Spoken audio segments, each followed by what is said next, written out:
But thank you for joining, and thank you for most of you putting your videos on because we like videos, don't we? You know, we don't want to see blank little squares on our screen. So I'm very grateful. I'm just going to introduce our amazing speakers today very quickly. Very grateful for you all to take the time on a Monday afternoon, and I hope you're going to find this as fascinating a topic as I do. Yes, everybody's talking about it. How much did we talk about going slower, going deeper? And do some of us feel that maybe that isn't happening as we thought it might?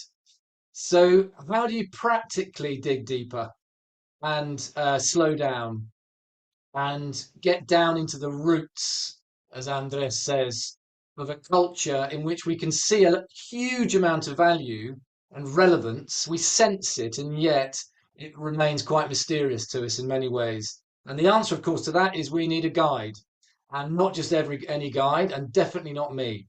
So a quick word on mi compere Andres. We met many years ago when we were walking in the Peruvian Andes with Mountain Lodges of Peru. We were hiking, I'm pretty sure this is when we met. We were hiking down a steep canyon from Ancasmarca, which is a very little known, quite extraordinary ruin on the way to Lanes. And chatting as we walked down this steep canyon with water and cliffs and condors, I felt an immediate connection and also in awe of what was a kind of cascade of knowledge that was hitting me, and very unusual knowledge, really with infectious enthusiasm and heart and soul. I always say Andres is his blue sky. He's thinking the big picture and he's trying to find these amazing connections to the past.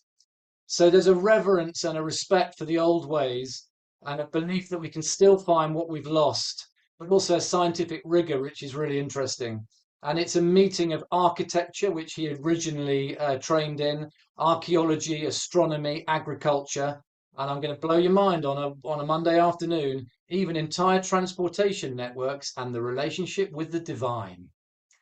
So we are also delighted to be joined by Mark Stratton. Mark is an award-winning travel writer, photographer, and radio broadcaster who Senderos has been privileged to work with many times over the years. And in October, I finally traveled myself with Mark to Ecuador, a wonderful experience that made me think I must work harder. So conscientious and curious he is, asking many of the questions I also pondered, and plenty more that never occurred to me and should have.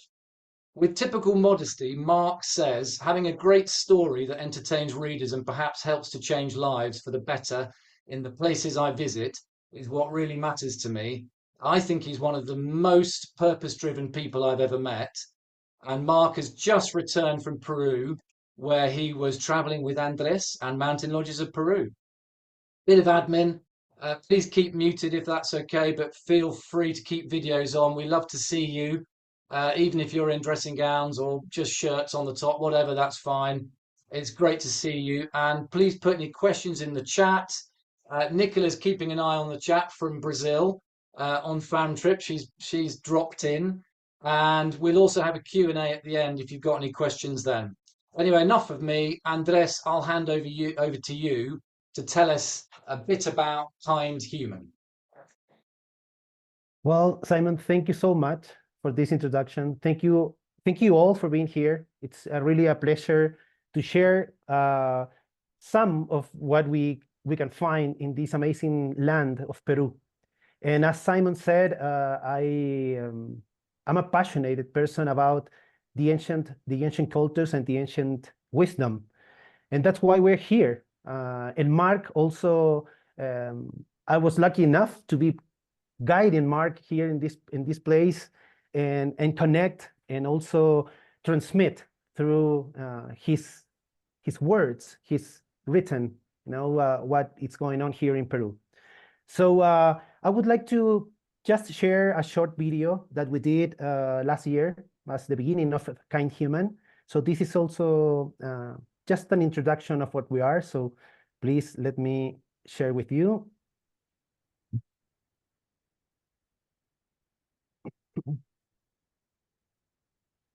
Oh, where I am. Here. Kind Human is a recently launched project with a deep and clear purpose: to revalue, preserve, and share ancient living cultures and their wisdom. Through that wisdom, we turn the act of travel into a transformational tool for hearts. Around the planet, we can still find ancient traditional communities where the wisdom is not coming from reading books, but from reading the skies. The pilot project was designed in direct collaboration with the local people of Choquecancha, an almost forgotten community that still resides over an ancient stone town. The 450 families living in this ancient town are vaults of knowledge, and it's the utmost important to be grateful and reciprocal with Mother Nature. The Quechua people call it Aini. We developed a small piece of land next to the village where they could host travelers, secluded from modern life and hosted by local families. Kind Human offers non-conventional experiences where the spotlight is on the people of Choquecancha. Submerged in ancient rituals, the mind will flow back to ancient times. Exploring the night skies to understand the mechanism that joins the stars with the ancient megalithic temples. Above all, we will try to deeply assimilate the local concept of Aini. To achieve this, Kind Human guests and all our collaborators and stakeholders are called to give back to the community and be reciprocal in whatever way they feel. Non-monetary, but rather educational, spiritual, or practical. We aim to feed the ancient root within us all, to move backwards, thus humankind reverse itself into a kind human.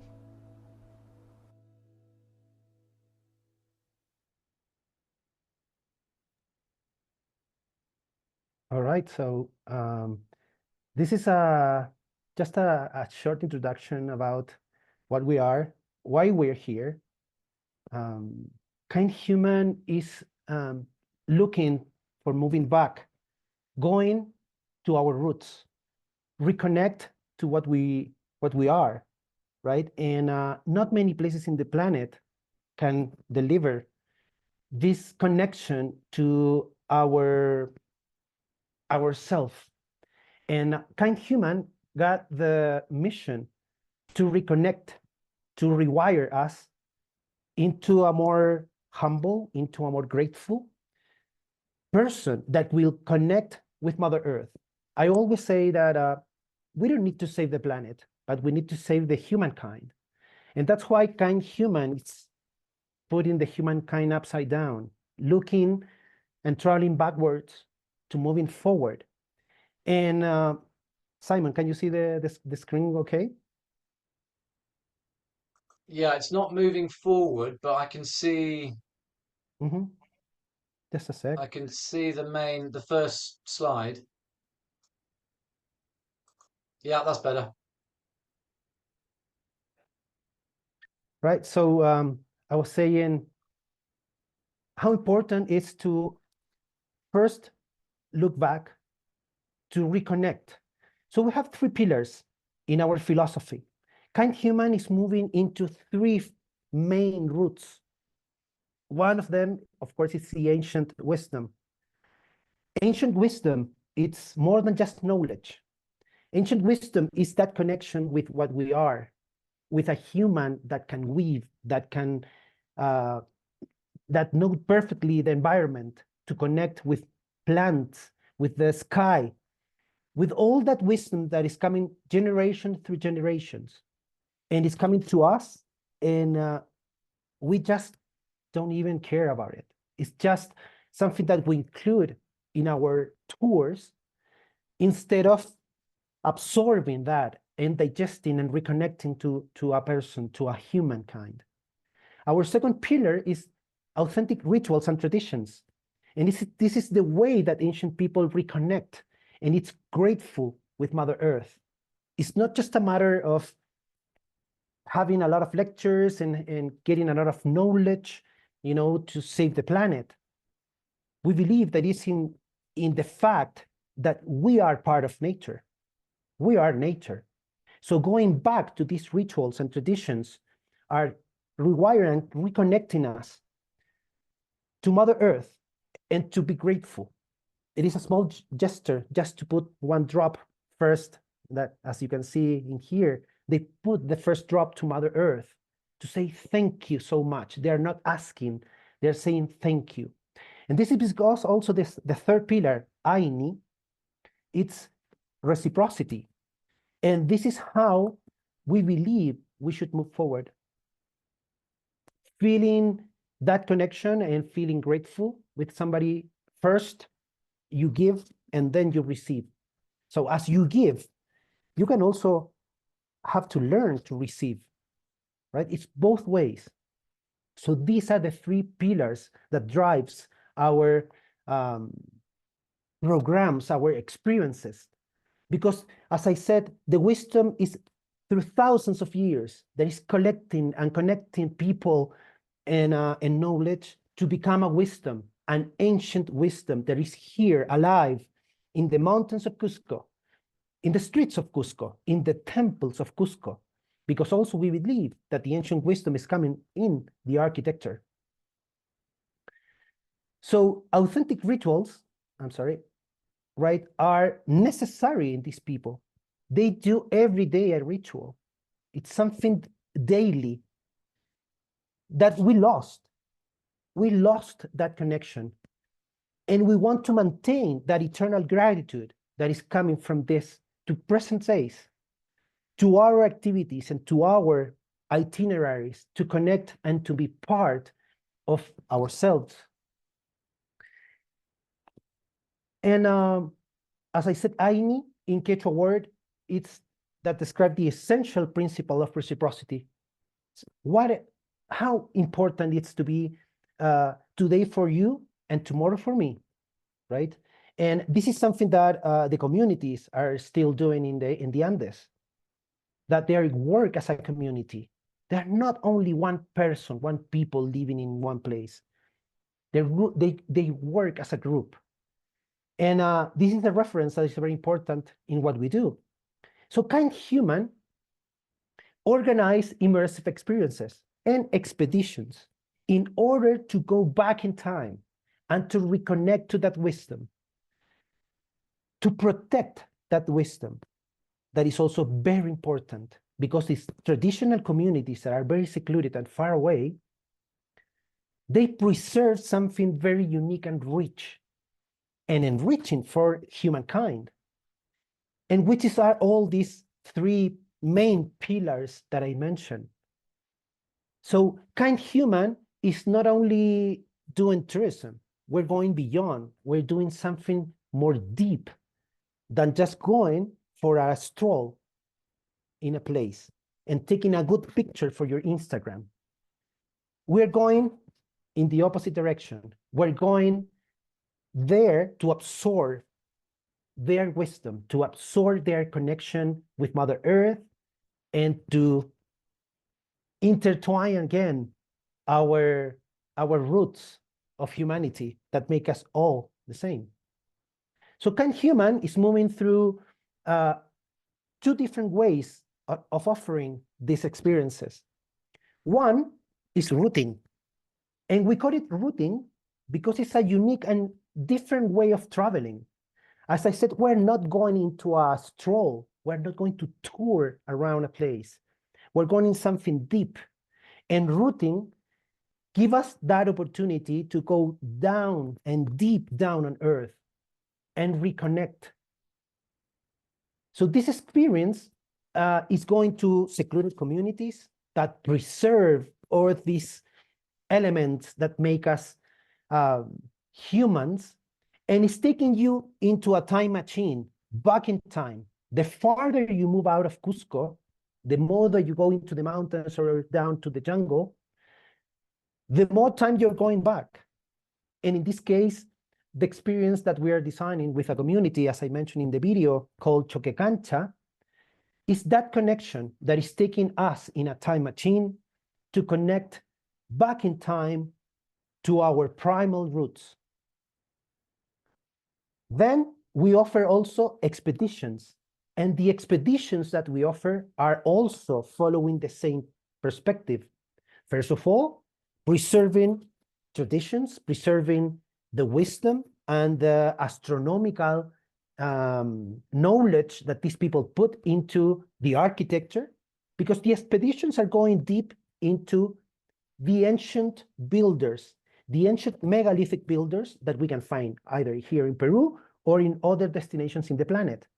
But we start in Peru because Peru is as Simon says, this is a vault of ancient knowledge, and it's full of these megalithic places that are still understood. They're still misunderstood also. You know, we have a timeline of history that is not fitting today in the possibility that we are longer than what we expect. So the expeditions are also going into the root of these builders that we put all together in the same sack. If you have in mind today what is Peru, Peru is Inca, of course, and it's Machu Picchu, and that's it. But it's not. Peru, it's packed of different civilizations. Before the Incas, we have 10 big civilizations that melted down at the end into a small time of 200 years of the Incas.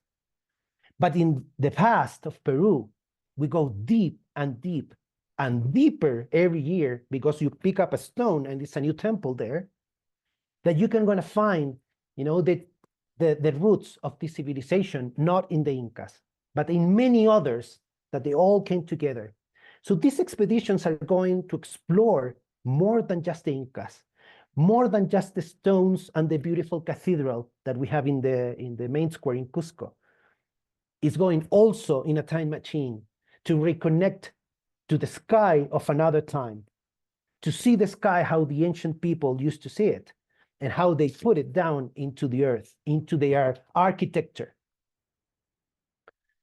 So just a little bit of our experiences. I would like to go a little deeper into the itinerary of this immersion in Choquecancha.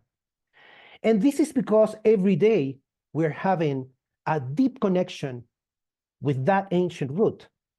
It's not just we're going to be there and visit beautiful families. No.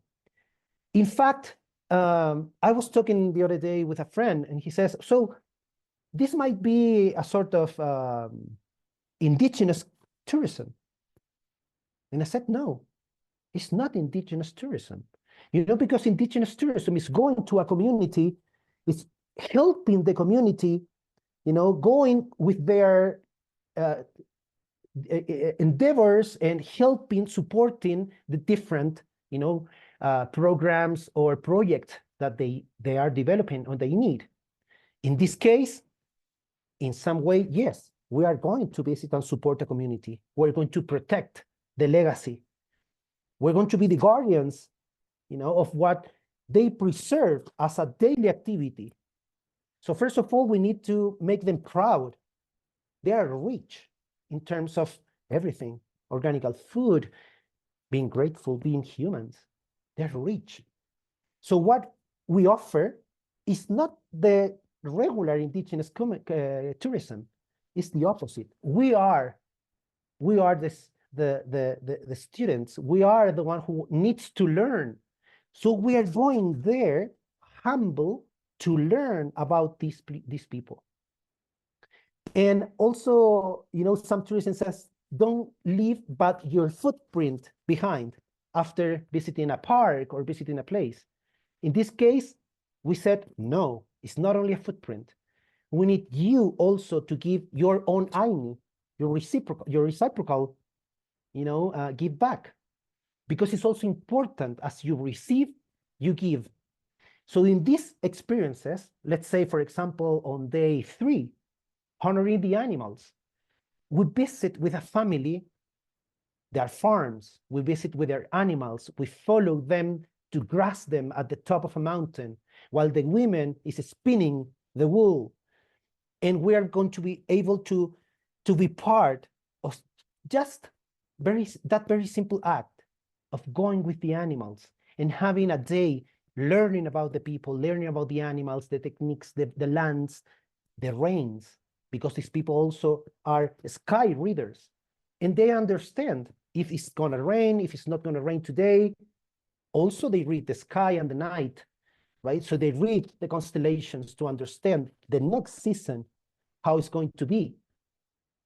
So that kind of simple acts that we absolutely lost are part of this immersion in the community. So we're going to have a medicinal plant day where everything is going to be around the medicinal plants. We're going to have the company of a healer, the local healer, to understand and to truly, that they know every little plant in their little town. And they use them for different purposes. And they put together, right, the coca leaf as a ceremonial plant, and this is a sacred plant. Also, the body of these traditions of plants. So day by day, we're going to mix with the people, with their daily activities, being grateful for having food, because the rains is coming, because the night is giving us the clues to understand the cycles. And that is part of our daily life. So it's not just about going and taking a good picture, as I have in this photo, by the way. It's not just about that. It's about being part. It's about feeling human again. And then we're moving from this community that we're going to spend 8 days and 7 nights having different activities during the days, right? Reconnecting and rewiring. And then we're moving out of this town to have a better perspective of this place and this civilization. So that's why we moved to Ollantaytambo, we visit Machu Picchu and Pumamarca, some places that we believe that are going to give you interesting information and also connecting with these ancient people that they did, and they were able to build with megaliths. So it's not just a regular visit. The visit also, as I said, for the expeditions has the same philosophy.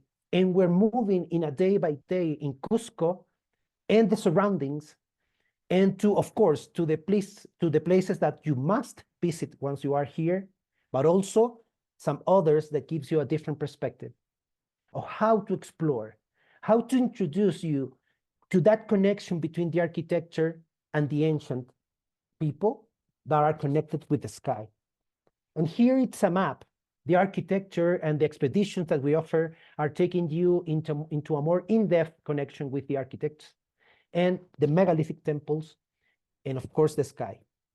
So it's not just a matter of being an architect and moving stones.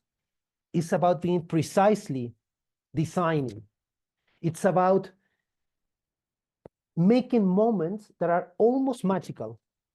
Because being here, exploring and witnessing the sun rising, the sun setting, or the stars coming out in precise harmony with the architecture is almost magical.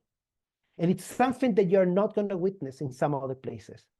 This place is an absolutely unique and organical architectonical place that are intertwined. And the expeditions, in this case, we're going on 2024 to the Sacred Valley and Cusco, are taking you to the next step of understanding the architecture as a book of stone, where you can connect and collect information from the past that is carved, that it was built in these megalithic temples. So it's an exploration that is probably, if you already came to Peru, this is going to take you to a different level of understanding, of information about these places. So our upcoming activities and adventure for 2024 and 2025 are, as I said, the routing in Choquecancha community immersion and the archaeastronomy expeditions in the area. We're moving forward. We're not going to stay only here.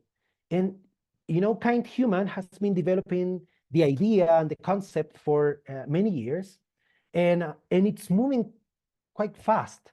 So many other places in the planet got the same characteristics.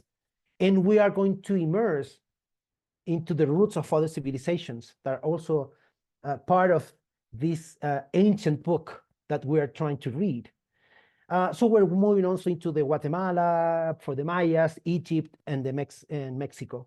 But that's another field. Anyways, I just wanted to put it in your mind. But this is our core. This is what we're doing today. This is what we believe it's our mission. Because first we're protecting, and then we're sharing and connecting with the passengers who are interested in experiences as deep as we are designing. So, all right. That was the presentation that I wanted to share with you. Kind Human, it's going beyond. It's not making the regular itineraries. As I said, it's an immersion. It's going deep into the roots. So planning to start on Cusco as the reference, because in myself, I live here for 20 years. I'm Chilean by birth, but I live 20 years here. And this project is starting to be in reciprocal with this place. So I'm so grateful for Peru. So grateful that you guys are here, listen. And please, if you have any questions about what I'm saying, I'm open to hear. I'm hoping Mark's got some questions. We'll come on to everybody else a bit later, but Mark, I mean, tell us briefly about, you've just been out in Peru with Andres, with Mountain Lodges of Peru, and, how did you experience, for example, the idea of Aini when you were out there, this idea of reciprocity? Well, can I just say, first of all, I'd like to put on record an amazing week I had with Andres. I was going out there working for Wanderlust Travel magazine and producing a feature looking at the archaeoastronomy of, going really much deeper into the ruins and archaeological civilizations of the Andes. And we dug incredibly deep. It was almost like I felt like I'd been on ayahuasca for a week after after such an electric week with Andres, digging deeper and deeper into this sort of megalithic world. It was truly fantastic, and certainly for me, I apologize again, Andres, for asking so many thousands of questions when we were having these in-depth discussions at some of the wonderful and beautiful sites. I did fail mathematics and physics at school. I went into a literary career, so it was quite challenging at times, working on the astronomical sides of our discussions. But it totally blew me away. And there was one moment I would like to just highlight. And when you're talking about going to the next step, when I was back in Cusco, we'd had several days in Ollantaytambo, around something called the Pacaratambo pyramid. It's an astonishing, almost like optical illusion of something which was developed a long time ago by God knows who. And we were trying to capture the winter solstice there, and we had bad weather. It was unfeasibly cloudy. It was a bit unlucky. So Andres directed me back to Cusco. And on the day after the solstice, when you still had that window of light, I was directed to a street called Seven Snakes, Siete Culebras, and 7:05 in the morning. And sure enough, this incredible sunbeam of light came down just as the ancients had designed it, and came down this street and was heading straight for the heart of Cusco. And by this stage, I appreciated there was just so much more depth to the knowledge that these ancient people had. And it was an incredible week. And it chimes with everything Andres was saying there about coming to this region and really digging deeper. And that's when the stories come alive. And that's when you really start to feel a connection. I had a day at Machu Picchu, and extraordinarily beautiful place, but it was the crowds, the lack of depth to the whole experience. I didn't have a great guide that day, but it was just we had, I think, about 4 days. Well, I ended up having about 4 days in Oitatambo, and that place blew me away. The mysteries, the stories, the unexplained, everything about that place was just incredible. And that's because it was interpreted to me in a really deep and interesting way. Whereas the Machu Picchu experience was just I felt like I was being processed, and I had a very, very average guided experience, and I came away with, you know, a little bit disappointed, I suppose. So, and literally everybody who, I'm sure everybody's aware of this, you meet somebody and another tourist, another traveler, and they say to you, "Oh, have you been to Machu Picchu?" It's like, well, yes, I have, but there's a lot more out there, and there's a lot more great stories lying behind all these stones and incredible civilizations. So, I've digressed from your question, Simon, haven't I? Well, I mean, what you're planning now, I mean, we went to, like, give an example. I mean, Andres, you're going to run this incredible week or so at Chocacancha. Now, we went to this place. I'd never heard of it, and that day I was feeling a little headachy through the altitude. I had a bit of a heavy cold, and we arrived in the what looked like a plaza. I mean, I just arrived in this town. It looked like a typical plaza from a small mountain town. And no, this Andres informed me was a pond, a mirror to reflect water, to reflect the light from the Milky Way, the rising of the moon, the traverse of the moon, and the sun. And then we went hunting around for a condor tower, which we believe, you certainly believe, was and you convinced me. Everything you said was very convincing. I'm a total fan, and it was a way of them again viewing the stars. So we met one of the ladies who's going to be involved with that project, Maribel. That's right, isn't it? Maribel, yeah. And we had lunch with her.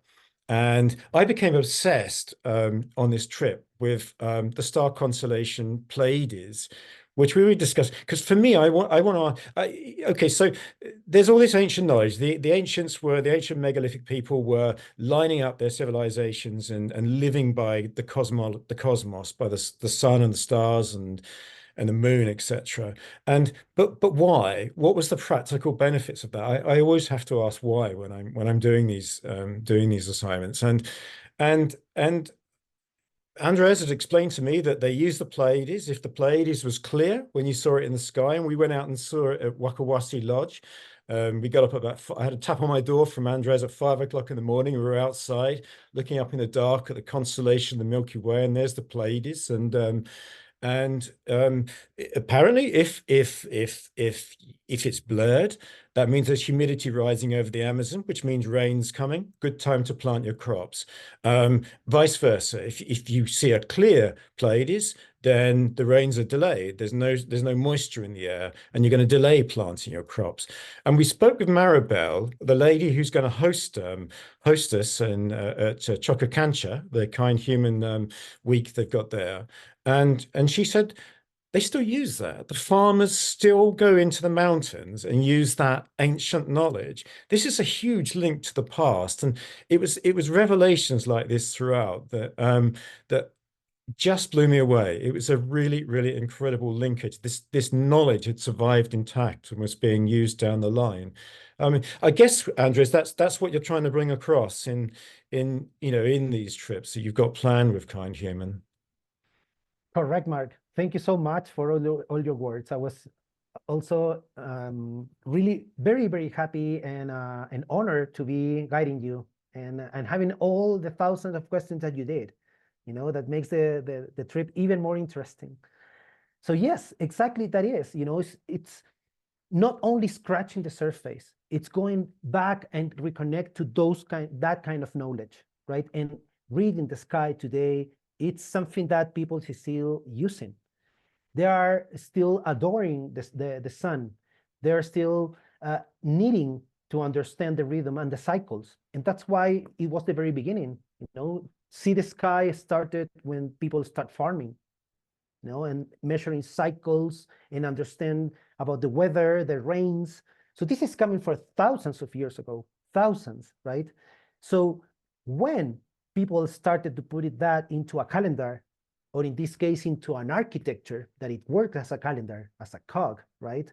That is connecting with the sky and another references, right? So yeah, this is something very, very old. The first calendars, you can see, scratch them over bones, right, of animals, and they make the moons. They count moons. They count, the cycles, the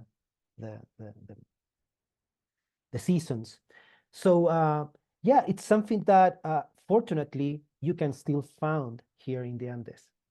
You can find all these uh, strings that are still connecting us with our past. And this is what kind human is looking for, to preserve those, fine strings that are still here and in other communities, just like in the Guatemala, some Mayas communities, some others in the world, not many though. So this is what we're looking for, Mark. Thank you for pointing it out, because it's today here in Peru, even though that people still use that and still reading the sky and the sun, is something very delicate and fine, right? And we are trying to put that better, and to reconnect with that wire. And you took me one morning to Wheelac, a small village around the Lares Valley. Am I correct? It was there, yeah. And we went into a yard to observe a ceremony, a sort of thanksgiving to Pachamama. Which was quite amazing. These fantastic ladies. You had an incredible bond with. I could see a very close collection. They trusted you. You brought along some outsiders and foreigners to their yard where they performed this ceremony, and I could see that they were completely welcoming and trustful of us because of, I think, your presence with them. And they performed this Thanksgiving to Pachamama. There was a very reluctant sheep, which they were trying to get, and nothing bad happened to the sheep, I should add. And the sheep was daubed in chicha beer in the form of a cross. So there was an interesting syncretism there from the Catholic Church in the actual process of the ceremony. And but it was just an amazing. It felt so authentic. Now I put that again to the backdrop of I was there after I left Andres. I was there. I went back to Cusco to write my story in situ, locked myself in a hotel room for a few days. But I did come out for Interaimi, obviously a very, very big festival, extremely colorful event. But to be honest, I got more out of the Pachamama ceremony we observed in Wheelac, the depth, the linkage to the past and the reality of it. Inter-Rami is very fun. It's like a big carnival, but it was just actually getting a chance to really dig deeper, and that was an extremely interesting experience. Now, in terms of ceremonies, I'm really interested in your. I'm not sure I can pronounce this. Coloeti, is that terrible? Coyoriti. Yeah, okay. Now this looks in it. Could you say a little bit more about this expedition? Because this looks really incredible in terms of the ceremonial aspect. Yes. I'm keen. If I can commission this, Andres, I'm coming out. So absolutely, Mark. Well, yes. As I said, rituals and ceremonies are very, very important because it's us connecting, right, directly with gods, whoever your God is, right? So you're saying thank you.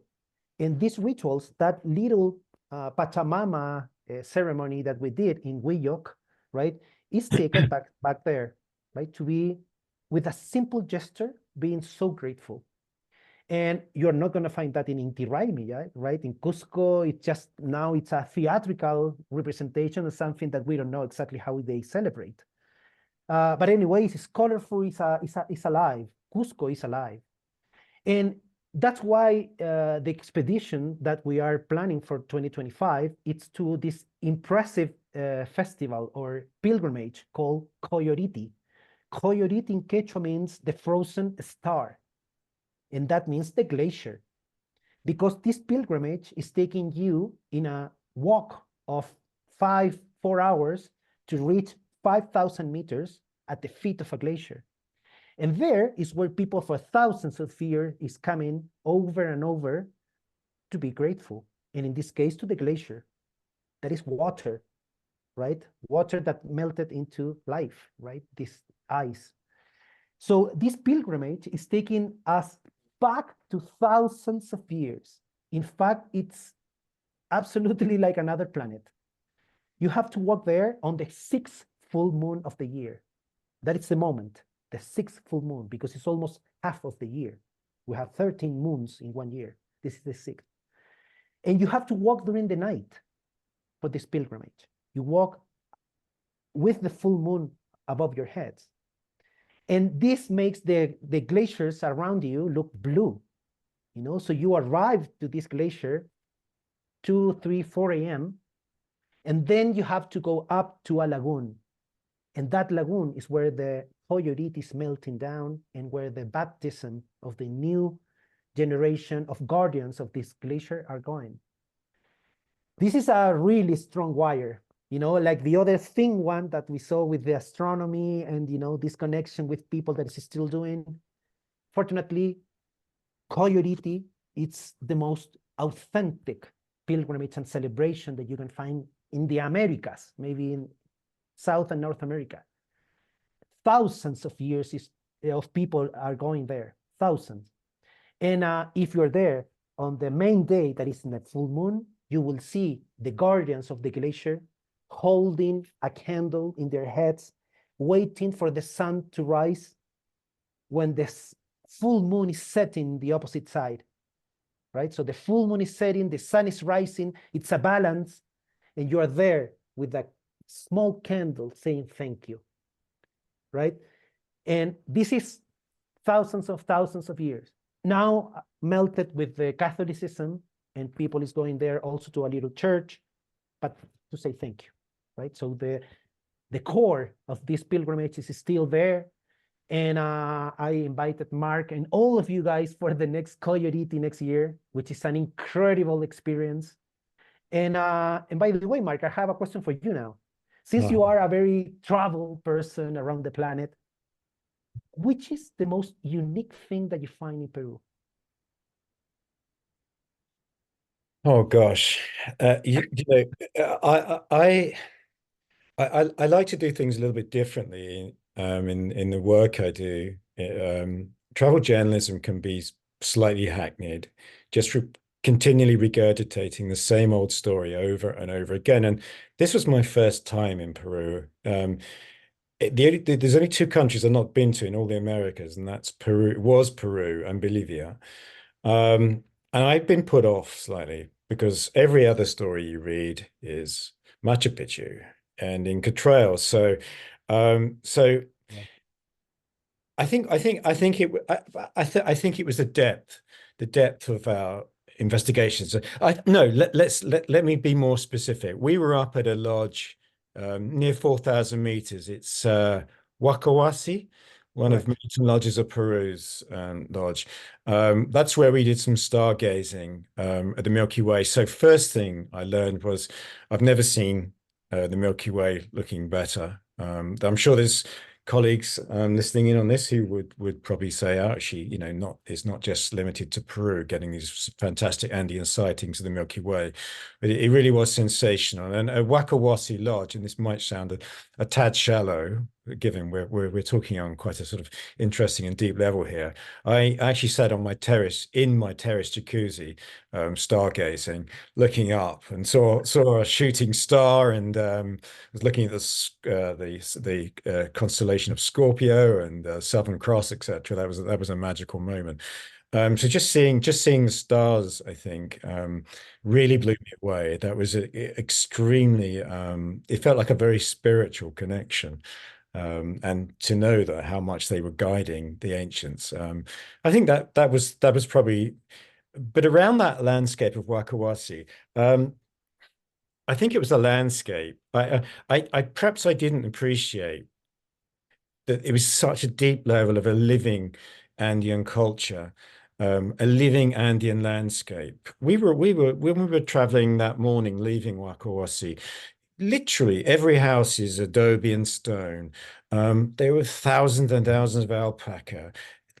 Everybody was dressed in traditional local costume. It's extraordinary. Little plants, little terraces of potatoes. Just incredible. Just how deep and unspoilt this landscape was. And I think I made the connection there. See, you've got a really unchanged physical and cultural landscape. Therefore, why shouldn't the knowledge that's been passed down by generations and all the way back to, again, we don't know how long, why should that not still be prevalent in their society? And it was making that connection, I think. It was a level of depth I don't think I'd had on too many trips before in my entire traveling career. So, and I think what Kind Human offers, from what you've been saying and from our discussions, is a chance for people to make that bridge. And what is wonderful about that is it's not about just ticking off sites, and you just bring so much more animation and life to the things you're seeing, particularly in the case of archaeological sites and stones, like going off piste in Pisac when we were up there at the top of Pisac where the burial sites are. There's a sort of burial holes in the side of the cliffs, and these series of buildings, strange buildings with niches.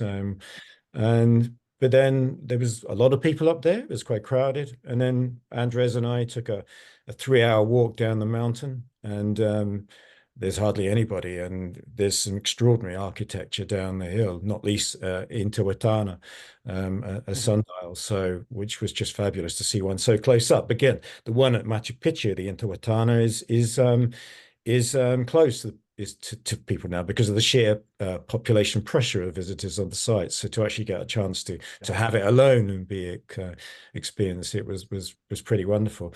What I'm interested also, what I like about this concept is you're not just going in there to these communities, Andres, and saying like, here's I don't know, here's $300, can you put up with some tourists for a couple of days? It's this interesting concept of Aini, of actually you're going to be working with the communities to see how you can help, what you can do on a practical level, on a very much a reciprocal level, as Aini suggests. So tell us a bit more about that. For instance, what are the plans for Chocacancha? I'll get it right. Chocacancha, in terms of obviously there's there's going to be some level of Aini there in the relationship you have with the villagers. How are you work with them on that? Andres, can I tag Yeah, on to that question? Because that's exactly what I wanted to ask you both. Was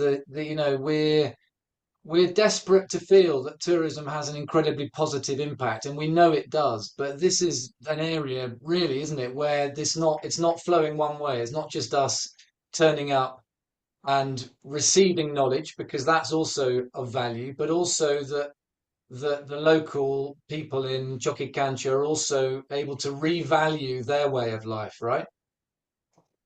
correct. Yes, in thank you, Mark. Simon, in one way, yes, we want to make them proud of what they are, what they have, right? All the knowledge that they hold and that they use daily. Then is to protect that wisdom, all that techniques and knowledge.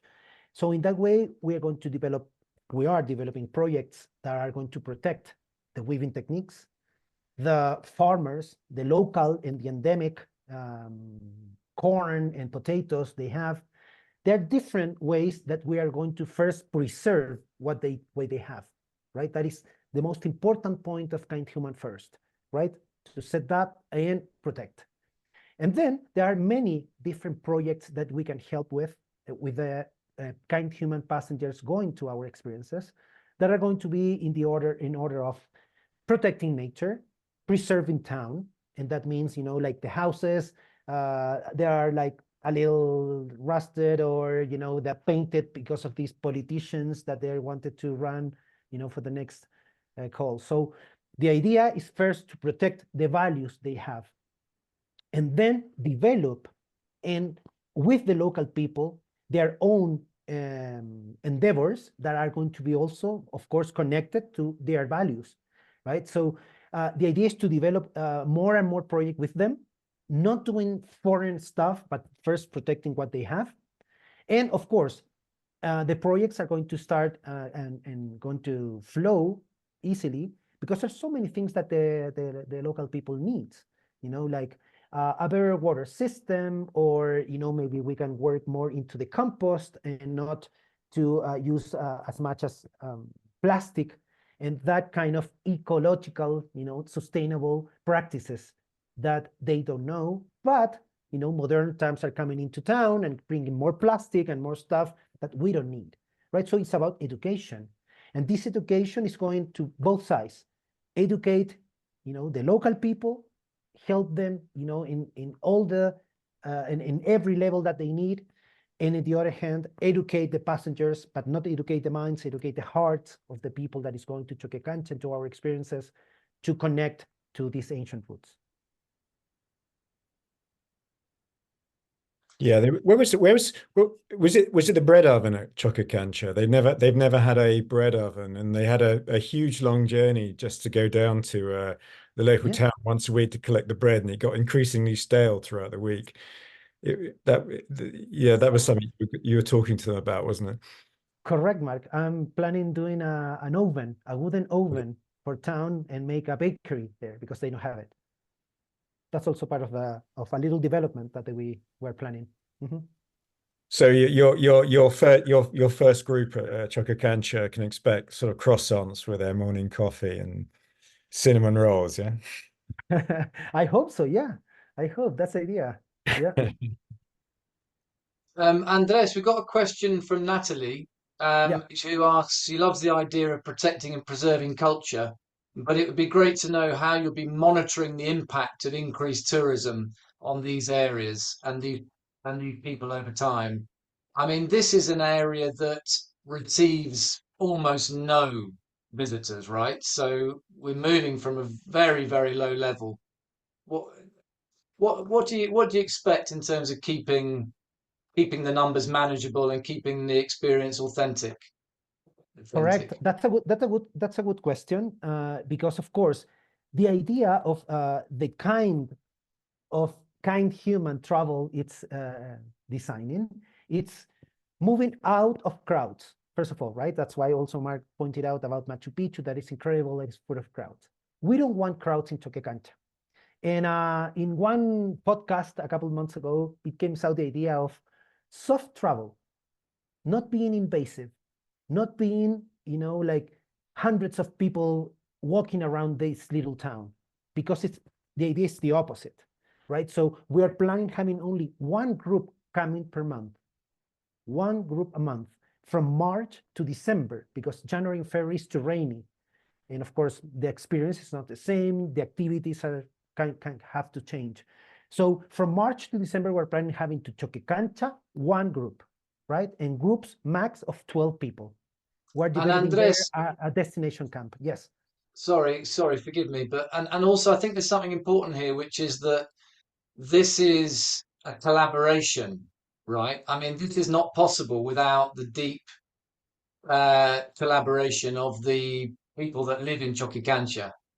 Yes, Simon. This is an absolutely collaboration with them. And it's a work that is taking to me like 20 years. My first visit to Choquecancha was 20 years ago.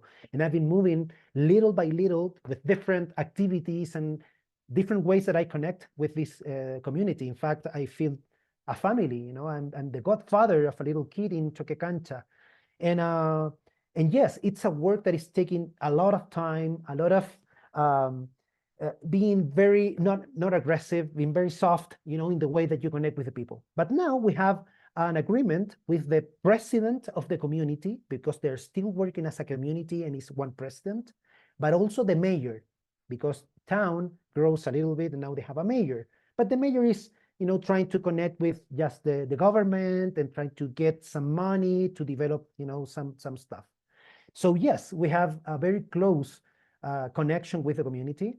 Of course, as I said, we're not going to be aggressive with the number of people going to Choquecancha, and this is something that we expect, and we said, okay, this is the maximum, and this is the way that we're going, and then we can move into some other communities as well. It's not a matter of just Choquecancha. Choquecancha, I mean, it's incredible. It's secluded. It's unique. It has many things, that make that place so authentic and unique. But of course, we want and we plan that this can grow and we can help and work with other communities as well. Has anyone else got any? Thanks, Natalie, for that. Has anyone else got a question? Otherwise, I think me or Mark might. But has anybody else got a question? No pressure. I'm not going to put you on the spot, Janie, but I think I want to talk to you afterwards about the idea of reciprocity and what you do in the brilliant trips that Unseen Tours does. I mean, I think it's a fascinating conversation. Any questions? Anybody? Otherwise, me or Mark are going to ask one. No. In which case, and I know we've run out of time, anybody who wants to stay on, please do for another 5-10 minutes. And if you don't, if you need to run, then of course that's fine. Thanks for coming. This is a really unfair question to ask you, Andres and Mark. Why does it matter if I've got my phone and I can check the weather for the next few days, and I've got all of this comfort, I'm surrounded by comfort, everything I do is to try and make my life more comfortable. Why does it matter that people in rural Peru revalue and preserve these traditions and this connection? In one word, this is a matter of love, right? So if you love where you are, if you love your land, your Mother Earth, you will take care, right? And they take care. So you can live in the most fancy, comfortable yacht in the middle of the Mediterranean, right? And having everything handy. But if you don't have love, it's very poor. It's very poor. So I think and I feel that the most important connection that kind human is offering is going back to love, right? And that's the way. So when you see the stars and why it's important today, is because it's not to predict tomorrow, it's the next season. And that is important. You are going also moving in time and predicting, the next season of seeding. So yeah, we have it now today here, right? And we can predict tomorrow, I'm gonna wear a jacket or not. But this is different.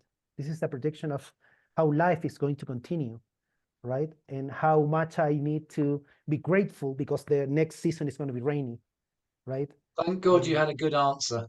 I thought you would.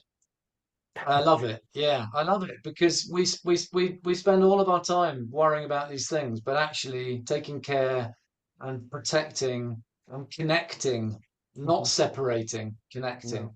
Mark, have you got a pearl of wisdom for us? Why does it matter that you going in deeply into archaeastronomy and into these ideas of reciprocity? I I think it's a stimulation of your own mind as a traveler and as a tourist.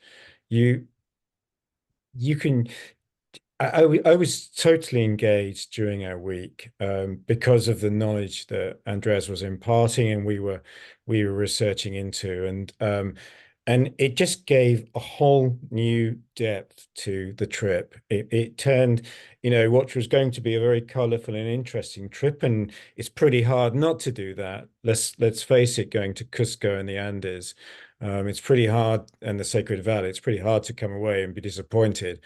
But to actually take it to a completely new level was just astonishing. So when we're standing out there at Wakawasi Lodge at 5 a.m. in the morning, looking up at the star constellations, yes, I could wave my mobile phone around, though I probably didn't have reception.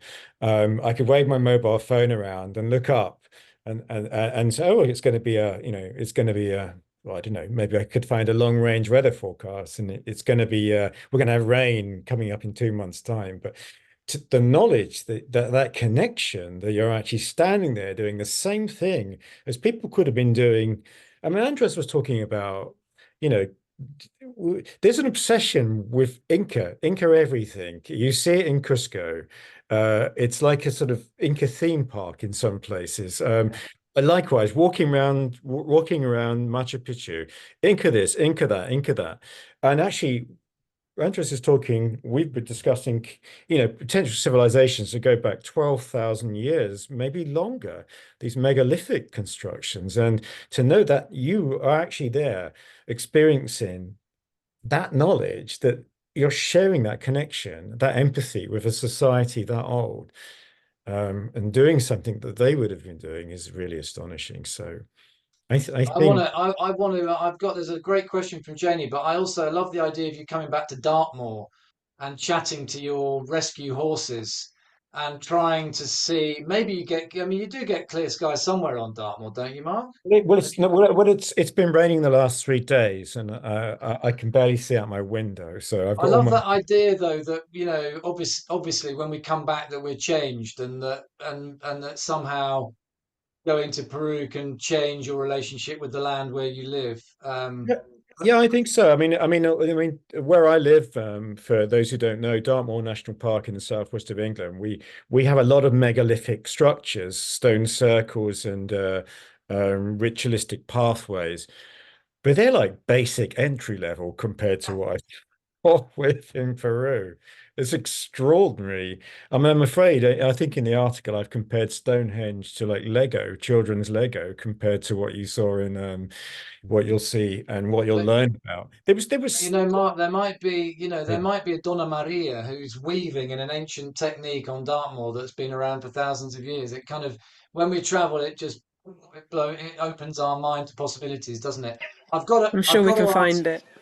I've got to ask Jamie's question, Yeah. which Jamie, you should have just unmuted and asked it. But as well, actually, why don't you unmute and ask it? Go on, if you don't mind, rather than put it in my voice.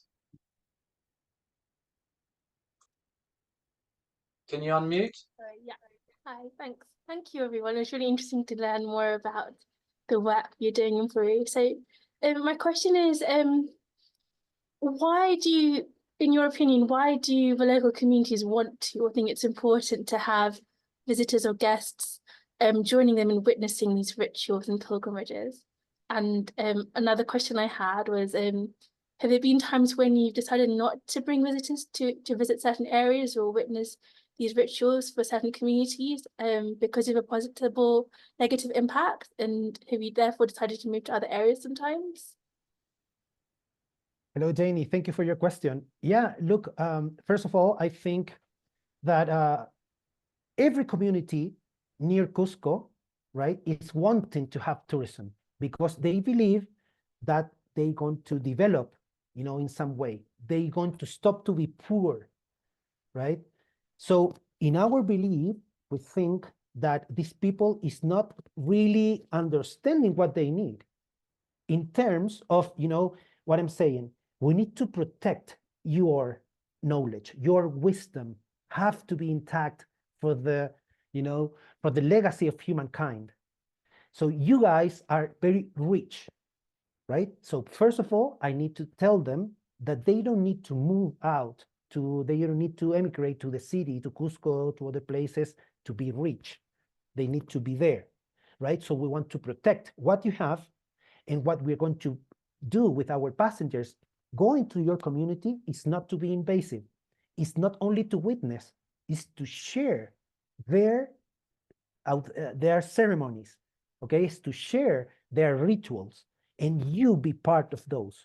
Not only a witness, not only taking a good photo, you being part of harvesting, of breaking the soil, of looking at the sky, of predicting, you being part, right?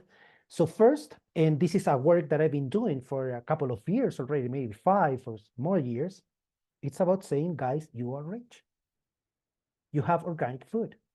You have beautiful lands. You don't need to pay a rent. You don't need to pay for water. You don't need to pay for seeds. You weave your own clothes, right? They have everything. So once they got that idea is when we go there to support and to protect that. See, we're not adding a new construction. We're not making a new building for a new school. No, the school is there. It's in the land. That's where we're going to protect that.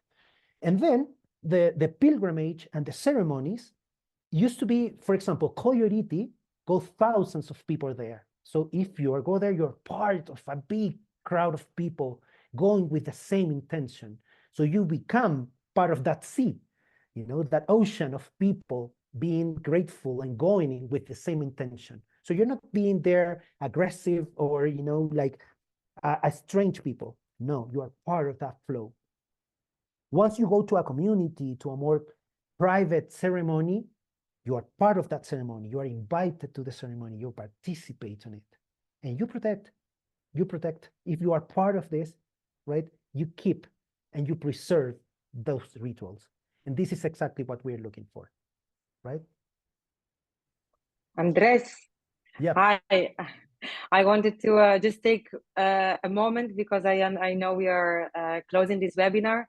I wanted, first of all, to make myself recognizable by everyone in the room. My name is Silvia. I'm a co-founder of Kind Human.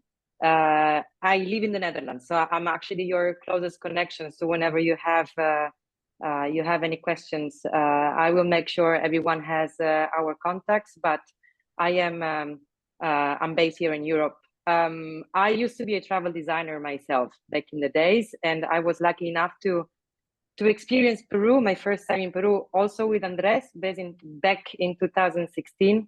That trip was to me so transformative in many ways that I actually decided to stay in Peru, and lots of my professional activity has been somehow a product, a fruit of that trip.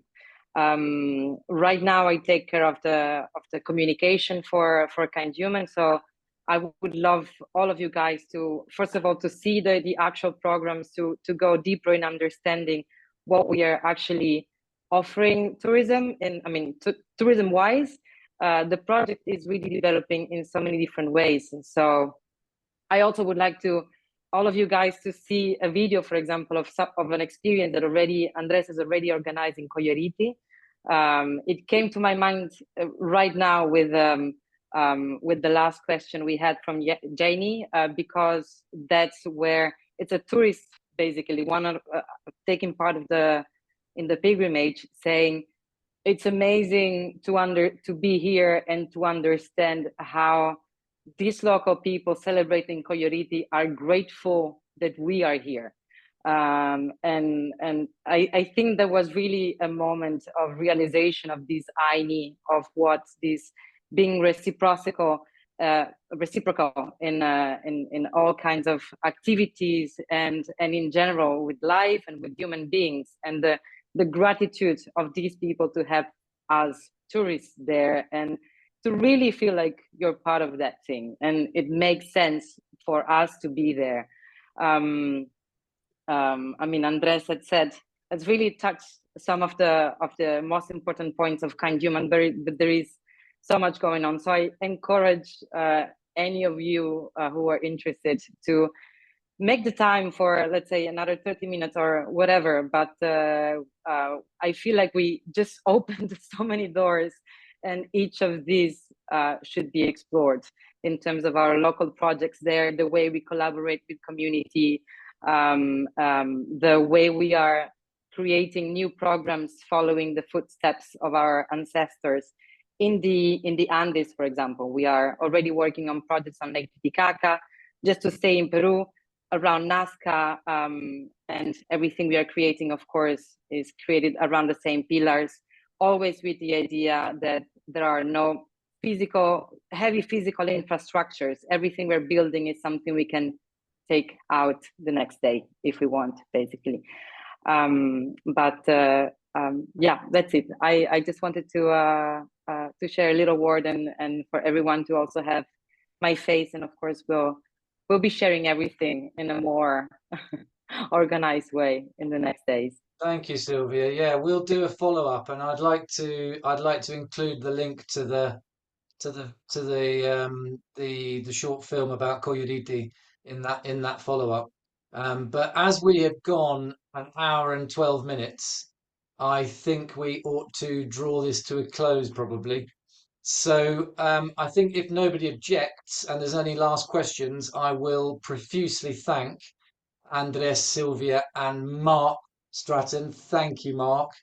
Um, and it's been really fascinating. I think a lot of people are talking about these sorts of stuff, but we've started to scratch under the surface and go a bit deeper and why it matters.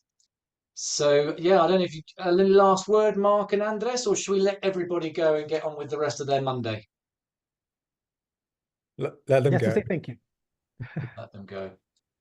Well, let's all go and give a little bit of our water or our ginger juice, in my case, or tea to Pachamama. And on that note, gratitude and come on the rest of the week. Bye-bye. Cheers, guys. All the Cheers. best. Yeah, bye-bye. Bye bye. Thank you.